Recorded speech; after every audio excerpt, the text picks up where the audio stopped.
500 ರೂಪಾಯಿ ನೋಟಿದೆ ಆಯಿತಾ. ಈ ನೋಟನ್ನು ನಾನು ಫೋಲ್ಡ್ ಮಾಡ್ತೀನಿ, ಓಕೆನಾ.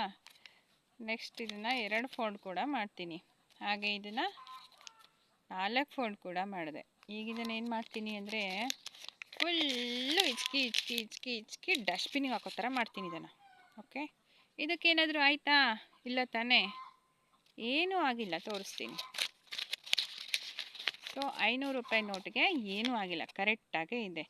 ಕೆಲವು ಜನಗಳು ಏನು ಅಂತಂದರೆ ಅವ್ರಿಗೆ ಕೈಯಲ್ಲಿ ಏನೇ ಸಾಧನೆ ಮಾಡೋಕ್ಕಾಗಿಲ್ಲ ಅಂದ್ರೂ ಬೇರೆಯವ್ರನ್ನ ಹಾಕಿ ಗೀಚಿ ಹಿಂಡಿ ಡಸ್ಟ್ಬಿನ್ನಿಗೆ ಹಾಕ್ತಿರ್ತಾರೆ. ಸೊ ಅದು ನಾವು 500 ರೂಪಾಯಿ ನೋಟ್ ಥರನೇ ನಮಗೆ ಡಸ್ಟ್ಬಿನ್ನಿಗೆ ಹಾಕಿದ್ರೂ ನಮಗೇನೂ ಆಗೋದಿಲ್ಲ ಅಲ್ವಾ. ಆಡ್ಕೊಳ್ಳೋ ಜನಗಳು ಆಡ್ಕೊತಾನೇ ಇರಲಿ, ಕೂಗ್ಕೊಳ್ಳೋ ಜನಗಳು ಕೂಗ್ತಾನೇ ಇರಲಿ. ನಮ್ಮ ಕೆಲಸ ಏನಿದೆ, ನಾವು ಅದನ್ನು ಕರೆಕ್ಟಾಗಿ ಮಾಡಿದ್ರೆ ಯಾರಿಗೂ ಕೇರ್ ಮಾಡೋ ಮಾತೇ ಇಲ್ಲ.